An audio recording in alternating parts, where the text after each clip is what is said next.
Hello, and I welcome to my channel Excelsure Academy. So, on demands of my students, I'm starting actually to take CSIR UGC NET Life Sciences classes also online.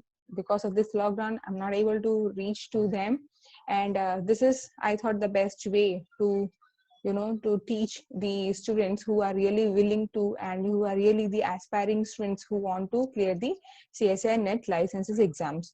So I have decided to take first topic as cell biology, which is one among the 13 units of CSIR syllabus. And for this, I'll be taking the references Albert Bruce, the molecular biology of the cell, Carr, Cooper, and the Lodge. So these are the names of the authors, and they have beautifully written and explained each and every concept of cell biology. So I'll be taking their help, these books references, in order to explain the concepts. And let's begin. Like, what are the topics are there in cell biology to cover? So first one deals with the membrane structure and functions, the differences between the prokaryotes and eukaryotes. So from our childhood school days, we are studying what are prokaryotes, what are eukaryotes, right? But how exactly at the level of the membrane, at the level of the DNA, proteins, how these two are different, how exactly they function, we'll be discussing in this case. And the next about the membrane structure and functions. So we have discussed about the fluid mosaic model, which was discovered, which was mentioned by the Jonas and Nicholas Sanger. So in this case, we'll be discussing what are the main integral and peripheral proteins are, which is present over there, how exactly they help by becoming the receptors and making interactions with their hosts and the cells, how exactly the bacteria, the fungus are actually infecting us, how exactly the virus, they go and bind to the receptors which are present on our membrane and finally infecting us. So all these will be clear once we study the membrane structure and its function. And we will be able to answer such questions which come in our day-to-day life. For example, why there is a burning sensation when we feel hungry. So this is an indication कि हाँ मुझे भी भूख लगी, मुझे कुछ खाना है.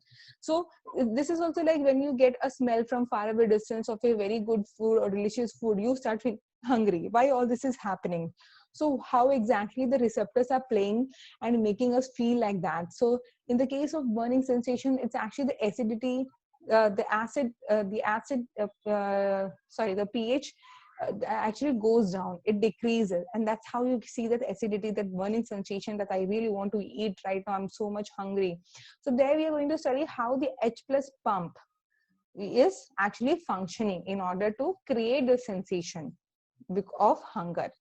And why do you feel hot when chili is eaten? So there you need to understand it's again a receptor ligand interaction. So there are certain molecules which are present in the chilies, right? And the receptors which are present on tongue. So when they interact, we get this chili sensations. So all these such questions and many more questions are there in our day-to-day life, which will be clear once we start learning the cell biology. And this is what it makes more interesting also. So as we will be studying each and different concepts over here, I'll be also discussing the day-to-day life things or the changes which we feel and to understand and remember. So ये एक अच्छी बात है. So if you want to remember the concepts very clearly, you need to understand, you need to link your concepts with the day-to-day life. हमारे साथ अगर आप जोड़ोगे, हर एक चीज जो आप करते हो, आप जो बोलते हो, जो सोचते हो, उस चीज को अगर आप कॉन्सेप्ट के साथ जोड़ दोगे, आप कभी भी लाइफ में नहीं भूलोगे. So you can remember forever. And there also we will talk about the memory, how memory works. Isn't it interesting? And that's why I love cell biology to take first in place.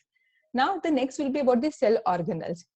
So we know that many organelles are there. So plasma membrane itself is a cell organelles, mitochondria, ribosome, lysosome, centrioles, nucleus, endoplasmic reticulum, all these are there. And what are their functions? How exactly they are made? What's their origin? What's their function? And what will happen if one of the organelles is not functioning? So for example, I can tell you the Gaucher's disease. It's very dangerous, right? And this happens why? Because the lysosomes are not functioning properly. So there are certain many other things are there which we'll be discussing here in this topic once we start.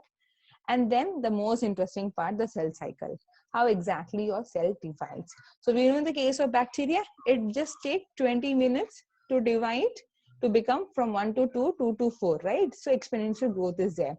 Whereas in the case of eukaryotic cell, for example, our mammalians, it will take at least 1 day. That is 24 hours it will take.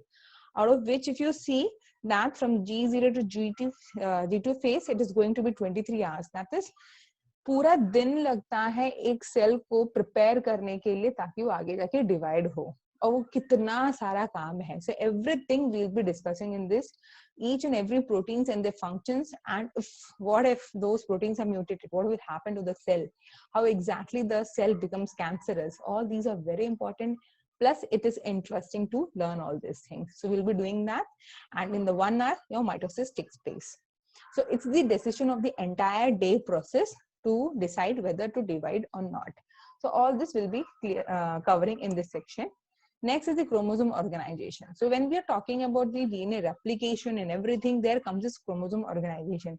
So हमें पता है हमारा DNA इतना लंबा है, जैसे मैंने कहीं पे पढ़ा था, अगर आप उसको एक्सटेंड करेंगे, अगर आप अपने क्रोमोसोम्स को खोलेंगे और एक्सटेंड करेंगे, वो पृथ्वी से लेके दूसरे ग्रह तक पहुंच सकता है, वो इतना लंबा है. And it has been beautifully condensed in such a small space that कि आपको दिखाई ही नहीं देता है आपके naked eye से. So this is such a beautiful arrangement by the nature, and how beautifully we are dividing, growing, and reproducing. So all this we'll be covering in this part. The last topic will be microbial physiology, where we'll be discussing how bacteria are actually, behaving at different temperature, or the climatic conditions, or the pH, chemicals. All this we'll be discussing over here, and how exactly they play a role, important role in causing infection. So we also know that all bacteria are not bad. We have got the good ones also. So let's discuss about them also. So I hope this introduction will will increase your morale, so that we'll get ready to prepare for your CSIR NET exam for this session. Now, one more thing I would like to add over here is, because of this lockdown, now the exams are going to be online. So here you won't get that much time to read the entire questions and options to get the answer. So here one trick I'll tell you is that make your concept so clear that the moment you see those important words, since you cannot read the entire questions, just pick up the important words and get the answer. So all these practice will be doing in upcoming sessions. So I really wish all the best to everyone, and let's start with the cell biology. Thank you so much. So if you like this video, please like, share, and subscribe. And for more details, comment us, or you can email us at excelsureacademy1228@gmail.com. Thank you for watching, and keep subscribing, keep watching.